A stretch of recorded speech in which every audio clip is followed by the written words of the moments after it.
Vamos a mirar Mateo 5, verso 13. Dice la palabra de Dios: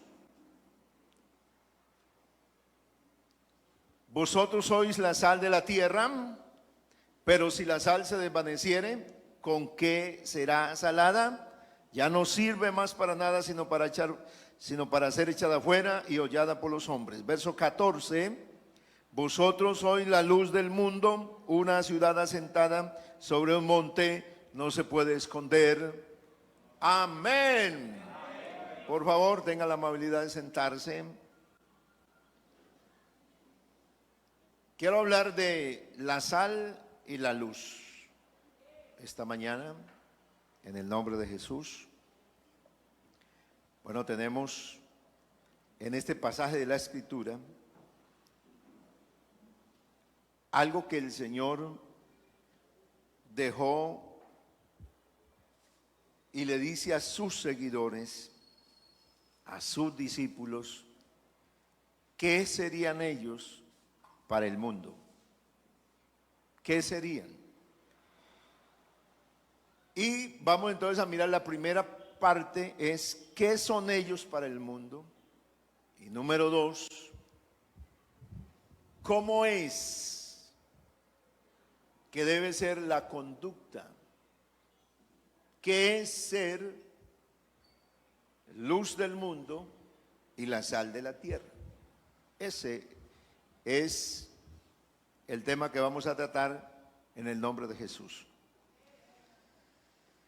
Cuando Jesús habló de la sal, ilustró con la sal en ese tiempo era un elemento demasiado valioso.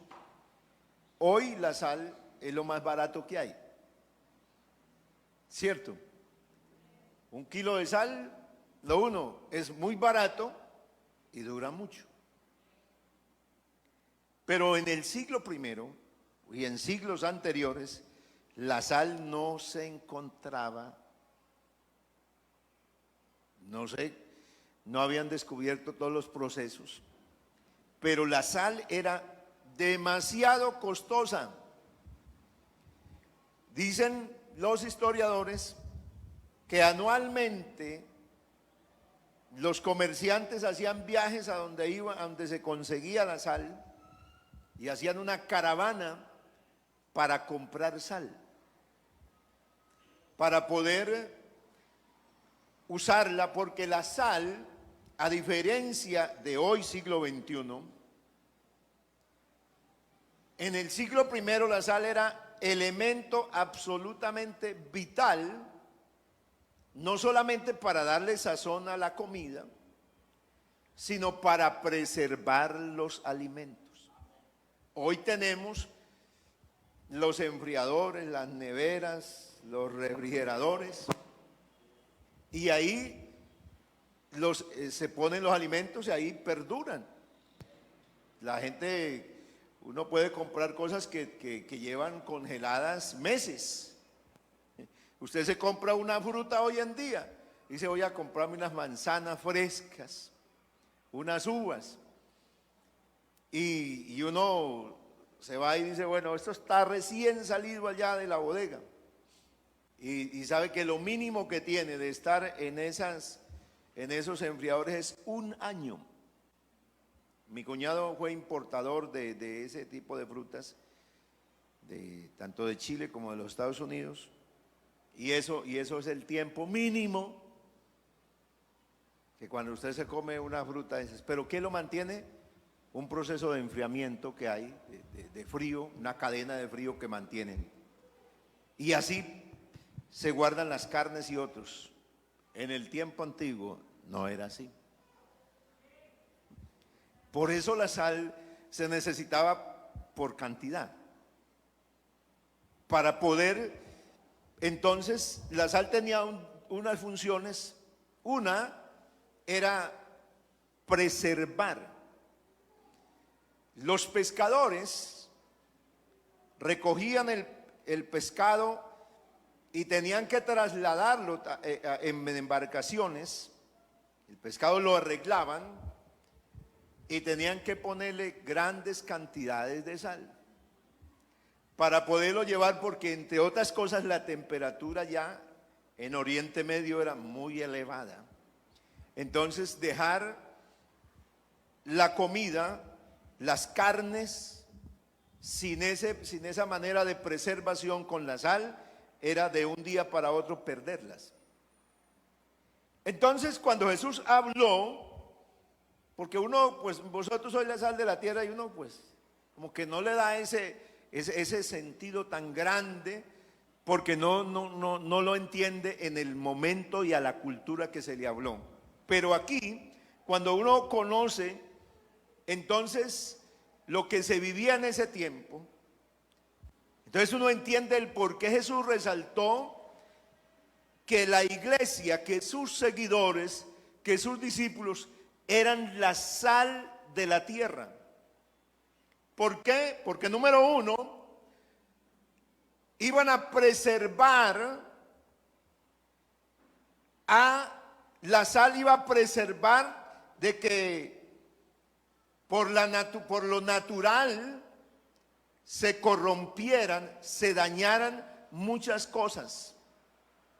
Y era la sal la única que tenía el poder de no permitir que se corrompiera, que se dañara. La sal como tal no se corrompe.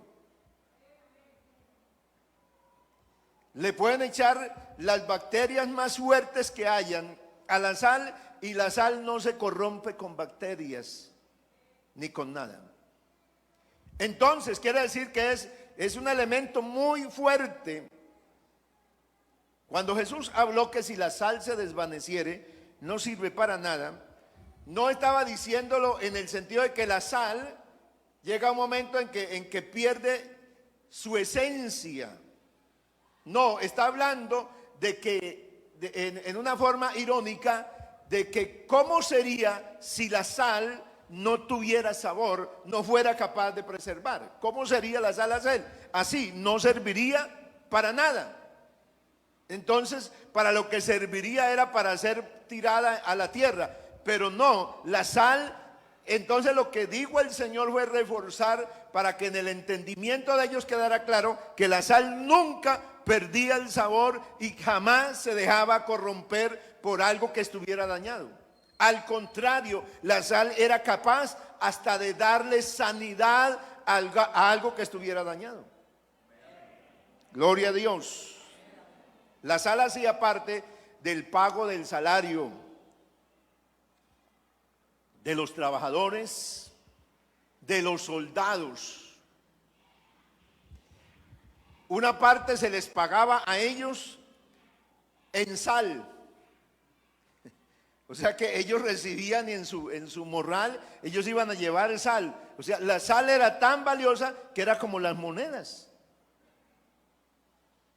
De ahí es tan fuerte esa cultura y lo que pasó con la sal, que quedó en la historia salario.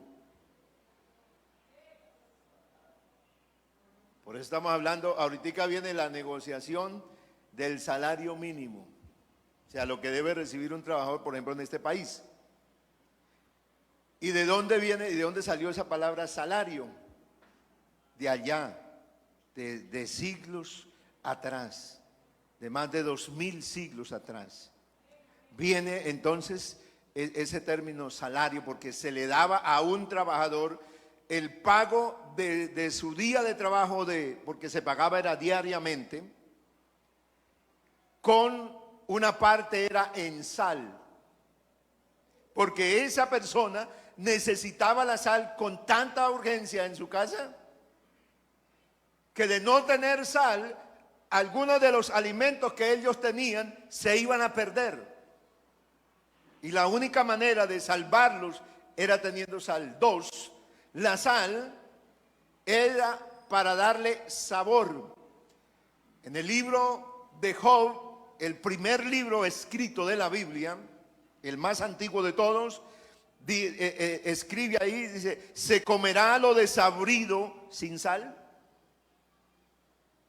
O sea que la sal es un elemento que sirve ¿para qué? Para dar sabor. Usted pueden darle el mejor sancocho, la mejor sopa, la mejor carne, pero eso, si eso está sin sal, un arroz sin sal, Dios mío, eso le toca a una persona que está enferma de los riñones, que se enferma de un problema renal muy fuerte, un problema de tensión alta demasiado elevado, lleva a que los médicos opten por mandarle una dieta a algunos donde es cero sal. Yo creo que esa dieta debe ser terrible. Que Dios nos guarde, hermano. Amén. Entonces mire las funciones de la sal. Por eso el Señor le dice a los discípulos que ellos eran la sal. ¿Por qué? Porque es que la obra que hace el Evangelio en la vida de una persona es tan fuerte, es tan poderosa, es tan grande, que no permite que nada lo corrompa. Amén. Usted llegó al Evangelio y usted no recibió una cosa cualquiera. Usted recibió el Evangelio, que es el poder de Dios para la salvación. Pero aquí hay una figura, una comparación, y es con la sal. La sal es capaz de no dejarse contaminar de nada. Y al contrario, donde se echa sal, los que nacimos en un tiempo atrás, cuando no había esta era, de hace de unas 2 décadas o 3, donde es común, porque hace unos 40 a 50 años tener una nevera, eso era para una persona que tuviera plata. Eso no la podía tener cualquiera. Así que la gente preservaba los alimentos, las carnes con sal. Algunos recuerdan eso. La gente del Antiguo Testamento. No. Pero sí, eso sucedía. Se encontraba que alguna carne se empezaba a dañar. ¿Y cómo la salvábamos? Échele sal, suficiente sal. Les doy una notica aquí. Cuando usted se queme, cuando usted tenga una quemadura de esas que se le pueden convertir primero, segundo, tercer grado, ¿sabe cuál es la mejor fórmula para que usted ni siquiera tenga que ir a un hospital? Sal. Coja sal, pero cantidad. Y en lugar de echarse agua, aceite, alguna cosa, póngase cantidad de sal. En cuestión de minutos, esa herida que se le caería a la piel, apenas queda enrojecido solamente. Yo he visto eso. O sea, la sal tiene una cosa extraordinaria. La sal era una medicina. Hacía parte de la medicina. Servía para curar. Así que cuando el Señor pone a la iglesia, que la iglesia es la sal, quiere decir que la iglesia es la única que puede estar en este mundo, sobre esta tierra, y no dejarse corromper de nada.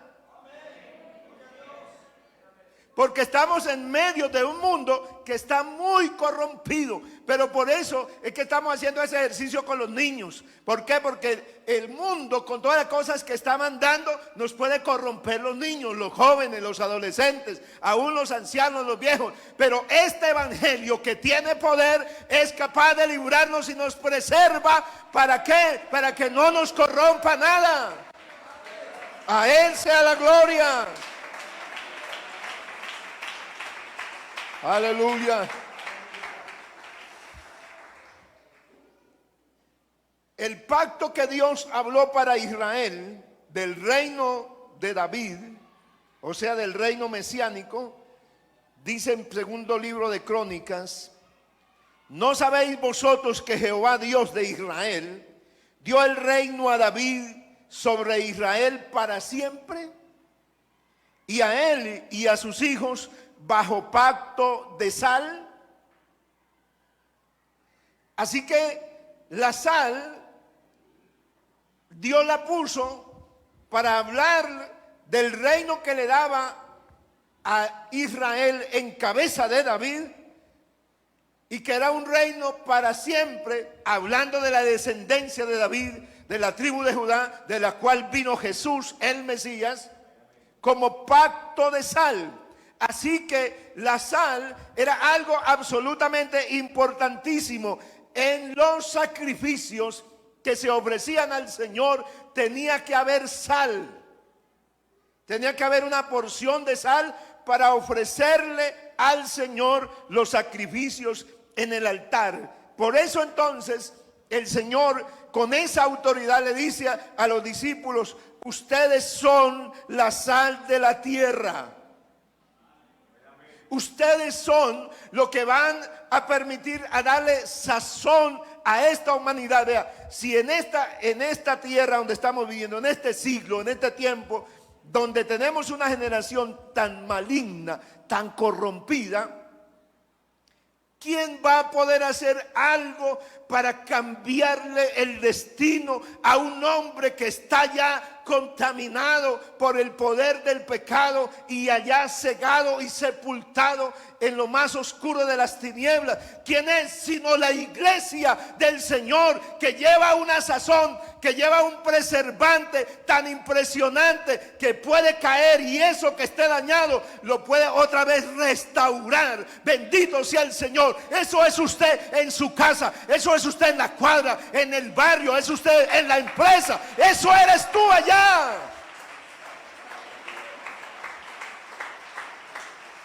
Gloria a Dios, gloria a Dios.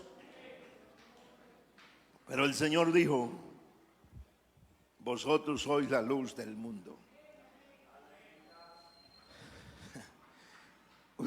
Otra comparación con un absoluto, porque el Señor dijo: yo soy la luz del mundo.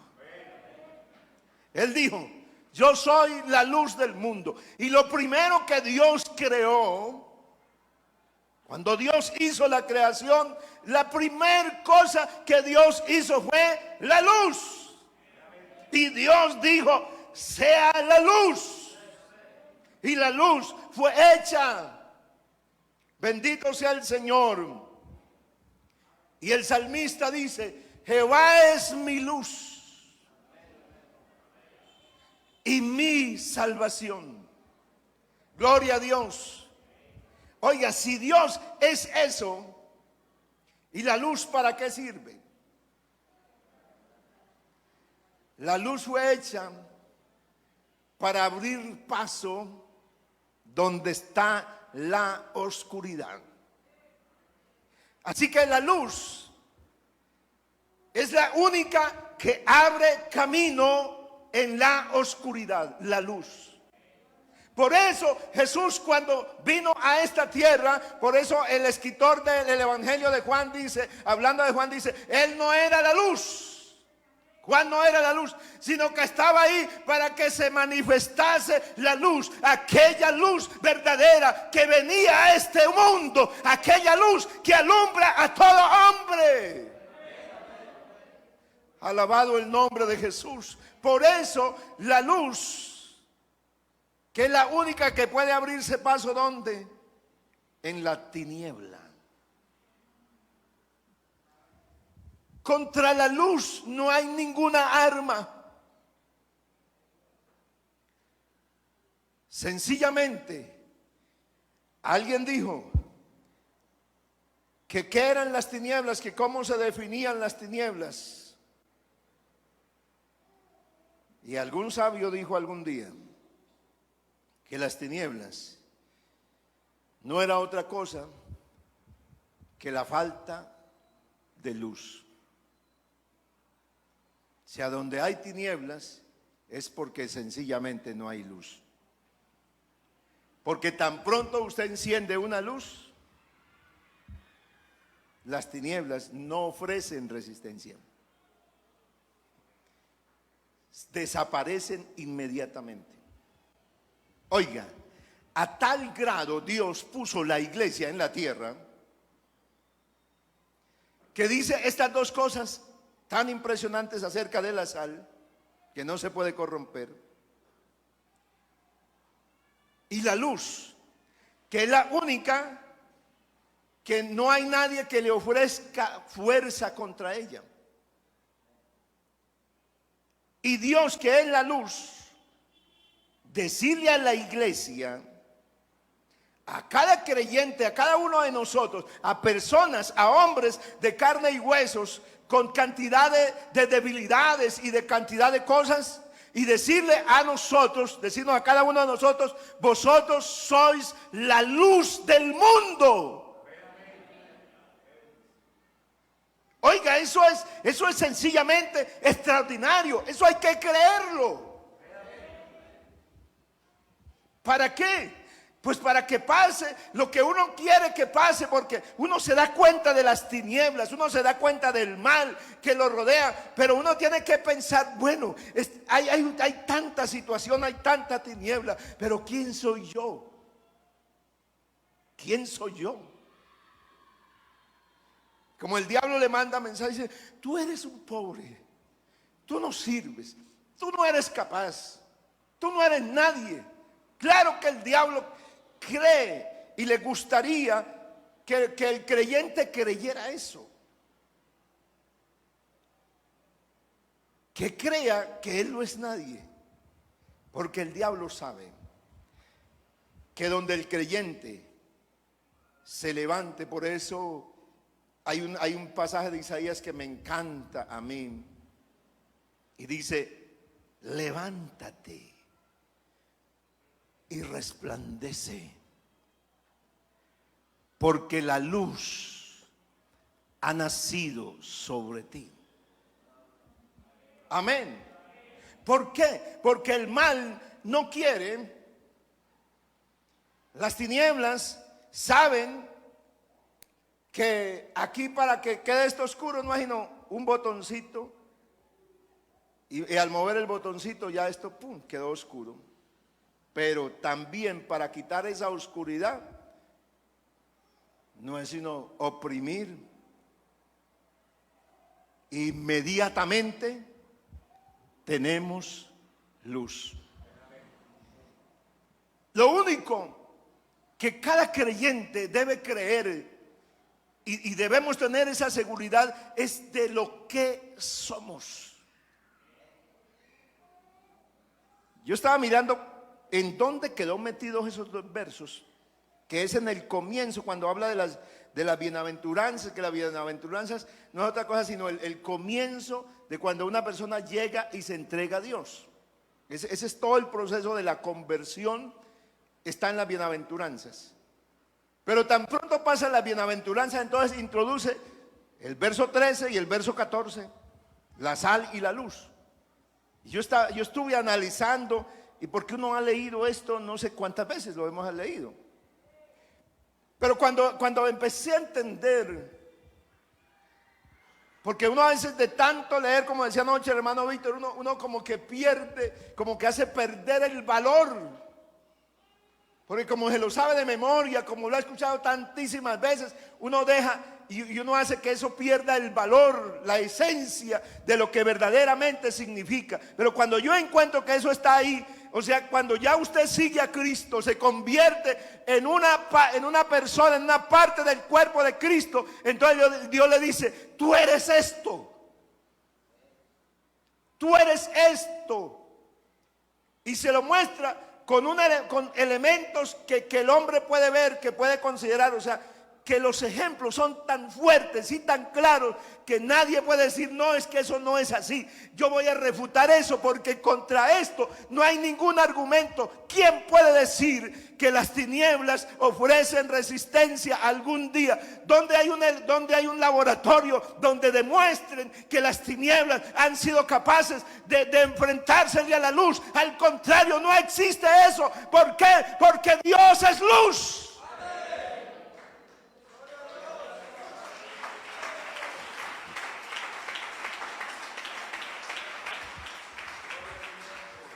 y nadie se le ha podido enfrentar a él. Nadie lo ha cambiado. El hombre ha podido decir lo que quiera de Dios, pero Dios sigue siendo luz. Él sigue siendo santo. Él sigue siendo el poderoso, el creador de todas las cosas. Él sigue siendo sanador. Él sigue siendo el levantador. Él sigue siendo el redentor.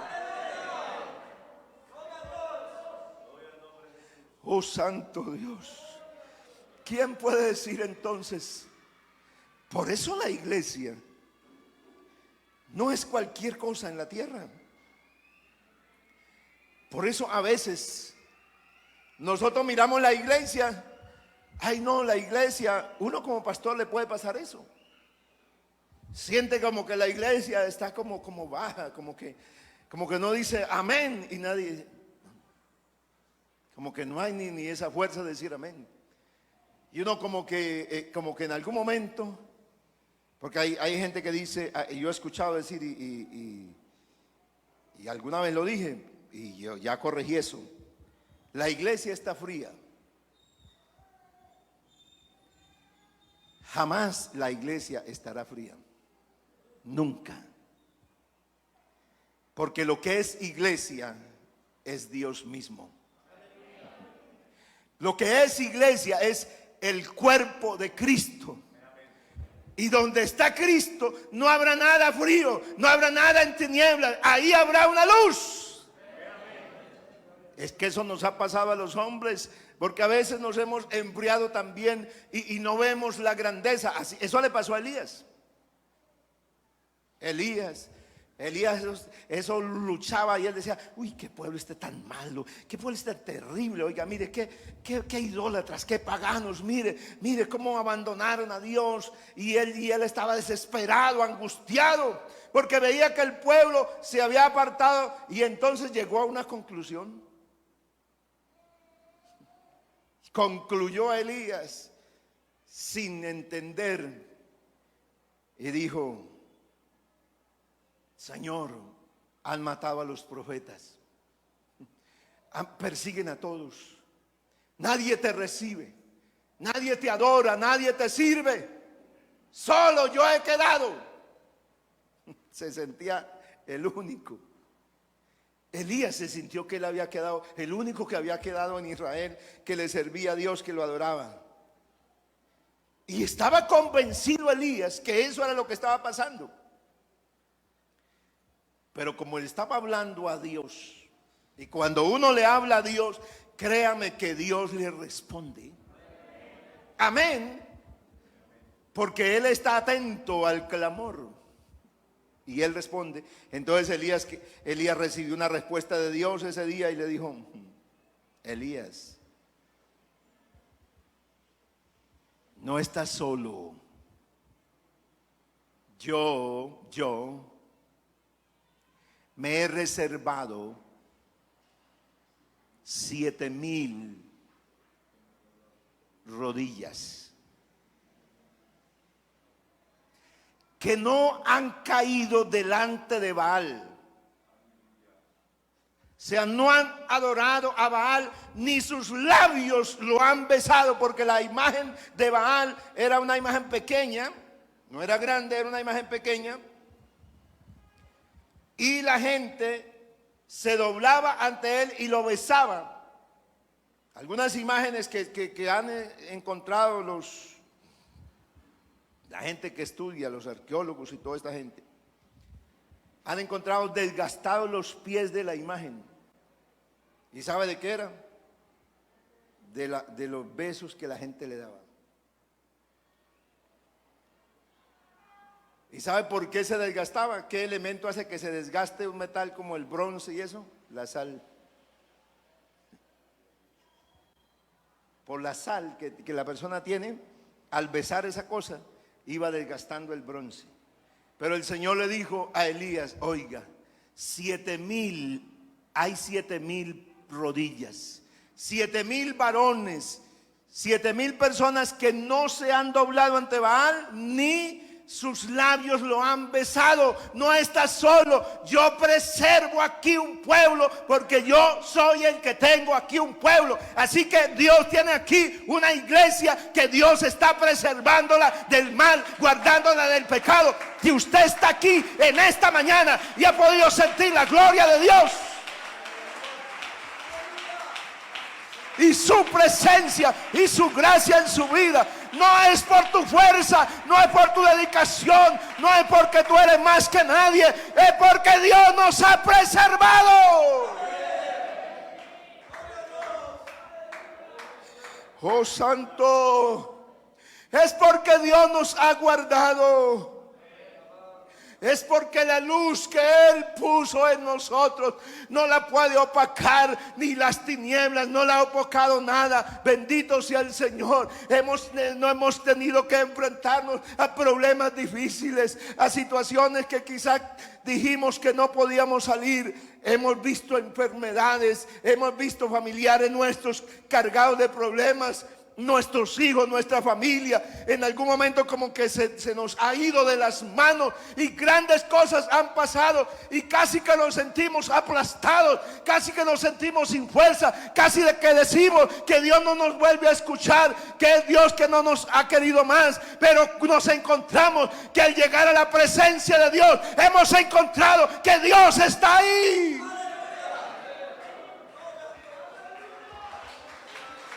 Oh, sabia Maya, que no se ha ido,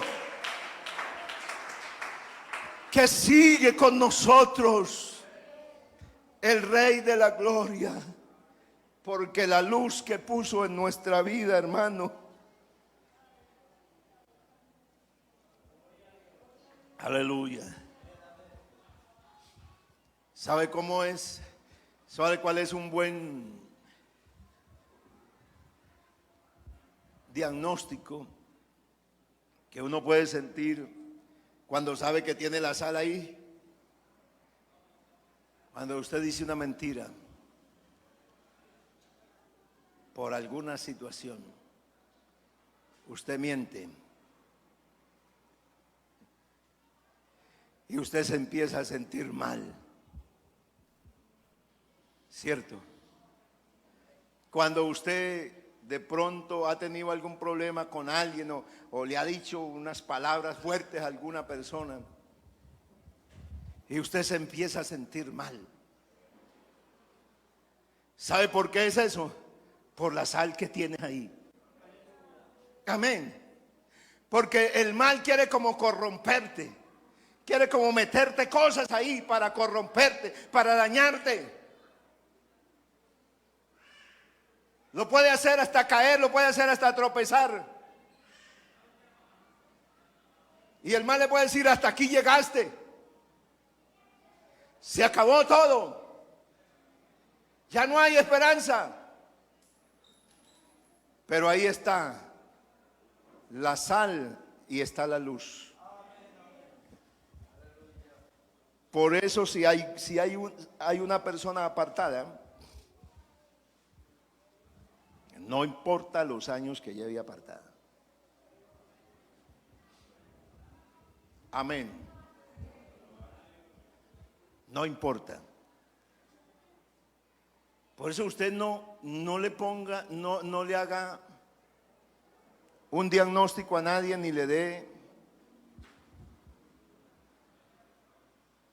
ya el último. No diga que esa persona ya no más, porque usted no sabe que ese tiene la sal. Que aunque esté en una cantina, tiene la sal y tiene la luz. Tiene el nombre. Aleluya. Lo que usted y yo debemos seguir siendo es lo que somos. Lo que ahora somos. Eso es lo que nos ayuda para el siguiente recordatorio que le hizo el Señor es No piensen que he venido para abrogar la ley o los profetas. No he venido para abrogar, sino para cumplir. Ay, ese versículo yo tuve que batallar no sé cuántas veces allá en el Cerrito, porque allá hay unos varios adventistas, bastantes. Y allá me tocó aprenderme todo eso. Y esos versículos eran lo que yo me encontraba con ellos. Decía, vea, el Señor dijo que no vino para abrogar la ley, o sea que la ley no la iba a quitar. Por eso el santo sábado sigue. Y yo leía, y yo decía, y Señor, ¿y por qué dejó este versículo así ahí metido? Porque hay cosas cuando uno no entiende, dice, ¿por qué eso está así? Pero cuando ya, muchas gracias, cuando uno va entendiendo, es que Jesús pone al hombre y lo enfrenta a la realidad, le dice lo que él es, le dice lo que uno es, para poderlo enfrentar a la realidad. Al ser humano no le gustan las normas. A usted le gustan los semáforos, usted llega al semáforo y está en rojo y dice, uy, gloria a Dios, qué alegría, hay un semáforo en rojo. Y el siguiente semáforo, otra vez en rojo, ay, alabanza, yo estoy que danzo aquí. ¿Cierto? Usted llega al banco allá y faltan 10 para las 12 y hay un filonón y dice que la atención es hasta las 12. Hay normas, hay un poco de mandatos ahí. Y usted se siente alegre. No, los seres humanos no nos gustan las normas. Esa es la naturaleza humana, que resistimos a la norma. Ahora nos tienen con la norma del tapabocas. Esta mañana me escribió un pastor y me dijo, acláreme alguno, acláreme que si eso de los tapabocas ya se acabó. Para aquí, para informar a la iglesia que los hermanos aquí están cansados con ese tapabocas. Y yo le dije, el tapabocas sigue siendo de uso obligatorio. No nos, así sentamos que nos ahogamos. Vea, gracias a quitarme el tapabocas cuando me llevaron hace como 15 días allá a la clínica, porque yo no me resistía por el dolor que tenía. Y gracias a quitarme el tapabocas me traje una virosis de allá, pero esas horribles allá de la clínica. Porque mi esposa estuvo ahí al lado, pero mi esposa no la vi que se volara ese tapabocas en todo el día. Y claro, yo fui el que le vine prendiendo el virus a mi esposa y se lo pasé a los 2 hijos. ¿Y de dónde? Así que esa cosa, aunque no nos guste, sirve. El ser humano no le gusta la norma, pero entonces el Señor dijo, bueno, no piensen que vine para quitar las normas. No vengo a eso. Porque claro, la gente se sentiría feliz. Uy, oh, aleluya, qué bendición. Llegó el libertad, ahora sí se acabaron todas esas normas. Se acabó toda esa cuestión. Dijo, no, yo no vengo para quitarlas, no vengo para eliminarlas, vengo para cumplir. Amén. Porque el ser humano no había podido cumplir con ninguna de las normas, mandatos, decretos, ordenanzas que Dios había prescrito para el pueblo. Ningún ser humano fue capaz de cumplirlas. Entonces vino Cristo y Él las cumplió. Amén. Así que el Señor les concluyó diciendo en esa partecita, dice, porque si vuestra justicia no fuere mayor que la de los escribas y fariseos, no entraréis en el reino de los cielos. ¿Por qué? Porque los fariseos y los escribas eran hombres que estaban apegados a unos rituales. La justicia de ellos era el apego a hacer ciertas cosas y estar ahí. O sea, con cumplir con el ritual, el escriba y todos los discípulos de ellos se sentían plenamente satisfechos y decían: ya tengo conquistado el reino de Dios, porque mire las cosas que hice. Entonces el Señor dijo: si la justicia de ustedes no es superior a la de ellos, no van a entrar en el reino de los cielos. ¿Por qué? Porque la justicia de los fariseos se basaba en ¿qué? En cosas que se hacían de aquí para afuera, en cosas que se hacían simplemente externas. Estaban basadas en el hacer y no en el ser. La gente podía coger un animal, porque si tenían plata, pues podía coger un becerro de esos bien grandes, bien gorditos, y llevarlo al sacerdote y ahí ir bien con la chaqueta así bien.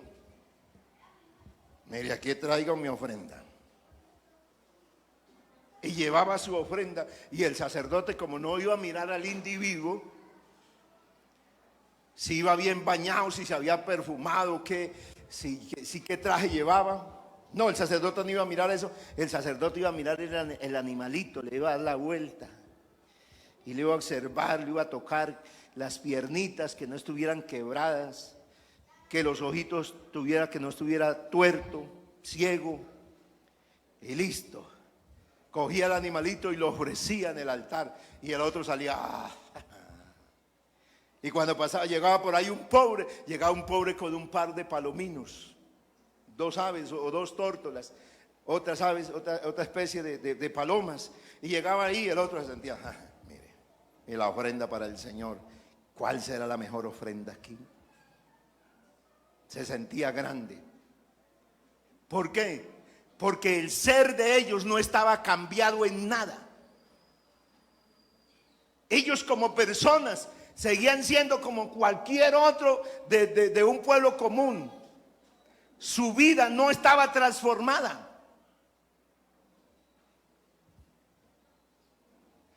Entonces, cuando Cristo llegó y habló y dijo: esa clase de vida, esa clase de vida espiritual, de ritual, si no la superan, si no van más allá, no entraréis en el reino de los cielos. Pero como ya les había dado el remedio y les había dicho lo que en esencia ellos eran, porque la esencia de ellos es que ellos son la luz del mundo y ahora son sal de la tierra. Esa es la esencia, ese es el ser de ellos. Y si son sal, pues no hay nada que los corrompa. Y si son luz, pues no hay ninguna tiniebla que entre a ellos para que los ponga en oscuridad. No, ellos van a ser luz. Por eso es que el Señor dice: si ustedes son eso, si son la sal y son la luz, ustedes pueden cumplir las normas, porque no se van a acabar los mandatos. Van a seguir habiendo mandamientos, va a seguir habiendo normas. Aleluya. Y dijo otra: ¿oíste que fue dicho a los antiguos: no matarás? Y cualquiera que matare será culpable de juicio. Empezó a decir entonces de lo práctico. ¿Qué es la justicia? ¿Qué es el reino? Porque en el antiguo, si una persona mataba a otra, era condenada. Ya. Tenía que probarse que esa persona le había quitado la vida a la otra. Si eso se probaba, habían algunas otras, una cantidad de normas bajo esa que regulaban, pero era posible que los familiares del muerto lo mataran, porque la ley era ojo por ojo, era la ley del talión.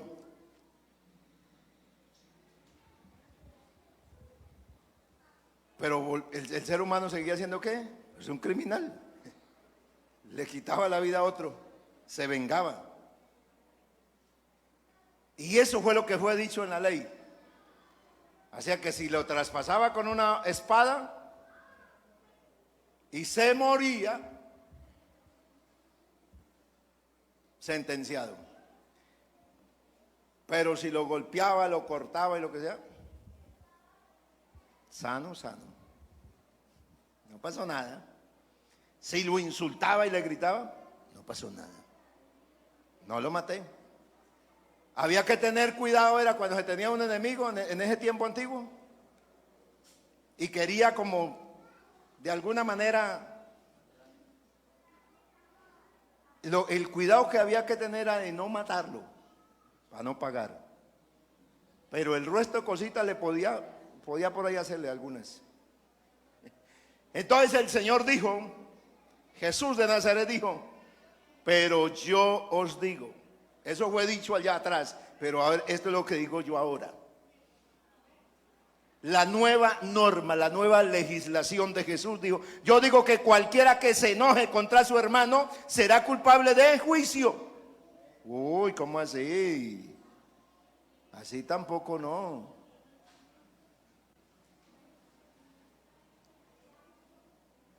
¿Cómo así? Cualquiera, sí, y cualquiera que le diga a su hermano necio será culpable. Uy, no, yo le he dicho a mi hermano no sé cuántas veces, necio, usted es un necio. Pero es que necio ahí no estaba hablando simplemente de lo que nosotros conocemos hoy en el contexto superficial de necedad, sino de una persona que insulta a otros con palabras ofensivas, supremamente ofensivas. En otras palabras, cualquiera que insulte a otra persona, yo tengo las traducciones pero no las puedo decir aquí, que son fuertes. En el texto original griego, las palabras como están son fuertísimas, son insultos. Entonces por eso lo que el traductor de la Biblia pone es un eufemismo, o sea, para decir una cosa que es muy fuerte y muy grotesca, con un término que sea muy decoroso, muy suave. Entonces por eso cuando la gente se insulta entre sí, se dice groserías, se maltrata, le dice fatuo, que es otro tipo de insulto. ¿Qué dice el Señor? Que será culpable de juicio y ante el concilio y quedará expuesto al infierno de fuego. ¿Por qué el Señor entonces hacía estas demandas? De que una persona que es un creyente, que es la sal de la tierra, pues ¿cómo va a dejarse corromper una persona que está en el Señor? Hay algo que lo preserva y lo guarda de insultar a otro. Una persona que está con Dios, que vive con el Señor, pues Dios lo va a guardar de que se iguale a otro. Sí, es que eso. Entonces cuando el Señor pidió eso, no es que estaba grabando el mandamiento para que nadie lo cumpla, no, al contrario, lo puso de esa manera. ¿Para qué? Para que la vida ya no fuera lo externo solamente, sino que la vida en Dios, el seguidor de Cristo, iba a ser marcado, pero en lo interior, en el ser, porque de su ser no iba a salir lo que salía antes. No iba a salir toda esa podredumbre, porque el ser humano sin Dios es una podredumbre. Eso dice la Biblia. Desde la cabeza, desde la coronilla hasta el dedo gordo es hinchazón y podrida llaga. Oye, usted ha visto, yo no he visto una persona así, desde aquí hasta el pie no la he visto. Pero he visto a personas de pronto en una parte de la cara que tienen una llaga o en un brazo o en una pierna, y le cuento que yo para eso no soy bueno. Yo para de enfermero no serviría. Yo llego y lo miro y me toca de una vez respirar, porque eso me parece muy terrible, muy cruel. El Señor, mirando al hombre sin Dios, lo ve así. Lo ve así, o sea, uno en el mundo bajo el poder del mal es una podrida llaga. Amén. Gracias que llegó el evangelio y a esa podrida llaga le echaron esa sal. Bendito el Señor. Y todo eso que estaba corrompido, el Señor lo sanó. Amén. Vamos a estar en pie, hermanos. No voy a predicar más. Creo que con esto es suficiente. Oh, santo Dios. Yo solamente pretendo que esta mañana usted quede claro quién eres tú. Que te vayas y cuando te enfrentes al mundo, a lo malo, cuando estés rodeado de problemas, si aún el maligno te hizo caer en algo, te mandó algo y te manchó, recuerde que tienes lo que te sana, lo que te cura. Si te sientes en tinieblas, si te sientes que no tienes por dónde salir, que no tienes ninguna salida, recuerda que Cristo es la luz. Si te parece duro el mandamiento, si te parece difícil de cumplirlo, recuerda que tú lo puedes cumplir porque no estás corrompido. Amén. De ahí es que el Señor entonces habla de que si llegamos a tener alguna situación, dice, ponte de acuerdo con tu adversario pronto, entre tanto que estás con él en el camino. Si con algo yo tengo un problema, yo tengo el poder en mí, porque tengo algo que no es mío, fue que me lo dieron, me lo pusieron, me lo entregaron a mí, que me hace ser diferente.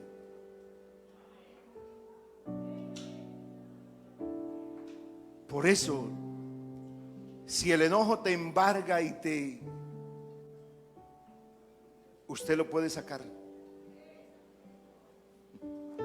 porque tienes los elementos que te limpian. Vamos a invocar el nombre de Jesús. Vamos a orar en esta hora.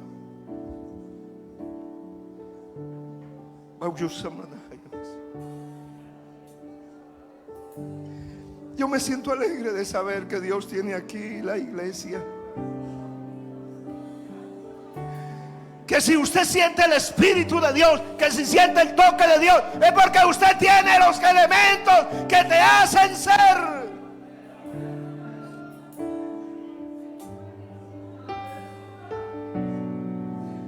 Así que no te pareces a nadie, no eres como los otros, eres diferente. Soberano Señor, gracias.